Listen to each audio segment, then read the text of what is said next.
Hey, Pastor Steve Waldron, I hope you're having an incredible day or night in Jesus. Obedience to Authority by Stanley Milgram. Yes, of the famous Milgram experiments. Harvard, Yale, 1960s, 18 different experiments. Absolutely amazing sociological look at humans and authority. So thanks for being here. Let's get started looking at this.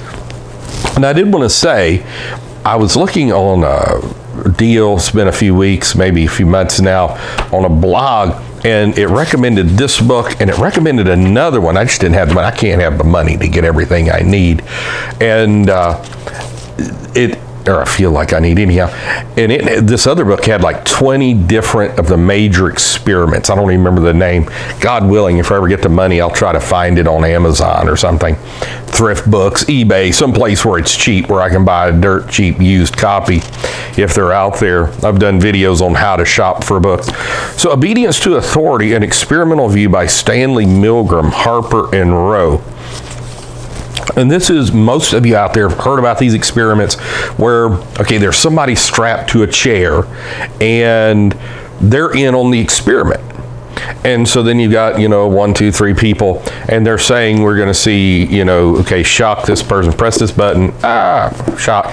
And then it keeps getting higher and higher till the person's like, I'm going to die. Well, they're in on the experiment. Well, at what point will the person not obey authority anymore? Some people just keep cooking. They'll obey authority at any cost. Probably like Gulag guards in the USSR or somebody in Hitler's Germany or something, They'll just do all this. And so, and you can think of instances even, in the United States of America or wherever, people just will obey regardless of moral compass and ethics and humanity. And that's one of the things they put on the flyleaf, that if you're looking for morality of democratic humanity, these will be disappointing to you. And when it's not Democratic Party, you're talking about democratic ideals, voting and all this. And, but some people are like, no, I'm not doing that. I'm not hurting this person. This is crazy. I don't care what you are. I don't care who you are. So then you got to do the deep dive. What makes somebody stand up against authority? Like in the book of Acts, we're great Christians are tremendous citizens. We're the best. This is all in the Old Testament, Nehemiah, Daniel, on and on, Jeremiah. But when we are asked to do something against Jesus Christ, we say no.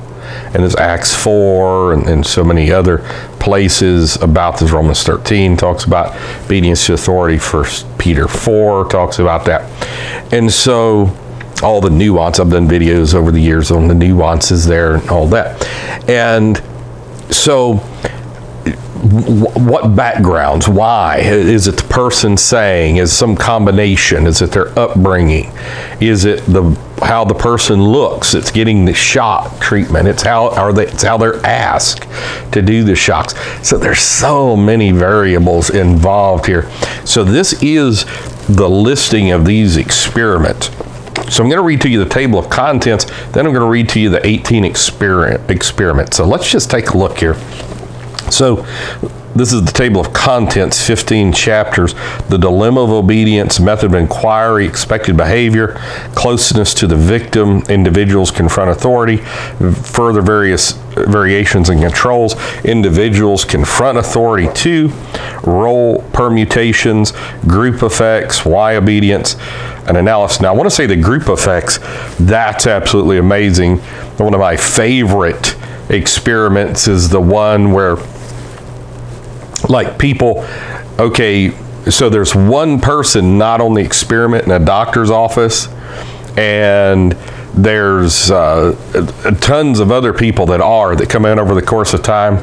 So somebody walks into the doctor's office, they're not in on the experiment, and every time there's a beeping noise, if I remember correctly, it's a beeping noise in the doctor's office, beep.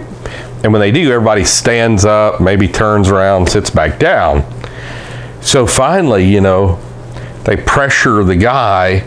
They don't verbally pressure, it's just institutionally, and they're calling people back, come back to the back, your appointment's ready and all this. And so finally, like, he starts doing it. And he's like, I don't know why everybody else is standing up, but I better conform to this. And so then they finally get him alone. And every time it's beeping, he's still doing it. So then when other people come in, and they're in on the experiment, he's teaching them how to stand up every time it beeps and everything as well. That's one of my favorite. You have the famous elevator one, which that one is super cool. This goes back to group effects here in this chapter 9, Stanley Milgram's book, which I enjoy that. But somebody gets into an elevator, like everybody turns their back to the door of the elevator. And so again, you've got everybody else in the group, they're in on it. And so they pick somebody up and they're all facing to the back.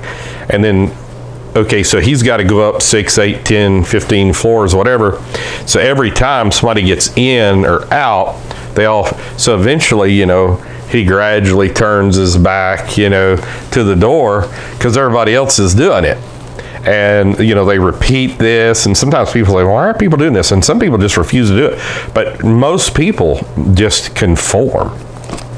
And so this goes back to Waldron 2, Skinner, B.F. Skinner from Harvard, and even go back to Ed Bernays, going back to the effect of like the bell ringing and the dog salivating. I can't remember that guy's name. That was, that's something I learned in like middle school, and here I am. I'm like, I can't get that guy's name right now. But anyhow, and somebody's going to put it in the comments, and I appreciate it.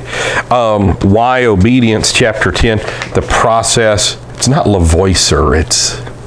I know Lenin really liked him because he wanted to know how to have obedience. Man, reading Trotsky and Lenin, that'll rattle your socks, because they're just like, normal people stop. We don't stop. There's just blood. We destroy everybody. It goes back to like the French Revolution, reading those writings. Whew, those people were evil, so many of them. So the process of obedience, applying the analysis to the experiment, strain and disobedience, and alternative theory, is aggression the key, problems of method, the epilogue, appendix 1, problems of ethics and research, patterns among individuals, appendix 2, notes, references, index. So here's the experiment. You have a remote victim, a voice feedback, proximity, touch proximity, a new baseline condition. So, there's all kinds of different variations to do this experiment. How close you are, change of personnel, closeness of authority, women as subjects, the victim's limited contract, institutional context, subject free to choose shock level, learner demands to be shocked, an ordinary man gives orders, the subject as bystander, authority as victim. So like the person's not actually pressing the button, and it's all imitation. They're really not shocking these people. We need to clarify this. But sometimes the person would give the orders, or this person just observed the experiment. It's like, what are you doing, So authority is victim, an ordinary man commanding, 2 authorities, contradictory commands, 2 authorities, 1 is victim, 2 peers rebel, a peer administers shocks. So really good stuff. I feel like I want to read a little bit of this flyleaf here. Okay. What is there about the nature of obedience to authority that can create a situation in which one person could command another to harm, even to destroy an innocent third, and have those commands carried out passively, submissively, and routinely? Just what does a person do when asked to carry out orders that conflict with conscience? In Obedience to Authority, an experimental view, Stanley Milgram presents a chilling account of his experiments on obedience to authority. Subjects are instructed to administer electric shocks of increasing severity to a protesting victim. Both obedient and defiant reactions occur. The author explores the conditions that lead to blind obedience, those that inspire defiance. Now remember, the draft was still going on here. World War II and the Korean conflict weren't long going, so a lot of these people would have probably been in the military, used to getting orders. For those who believe in the primacy of democratic humanitarian values, Dr. Milgram's findings are disillusioning.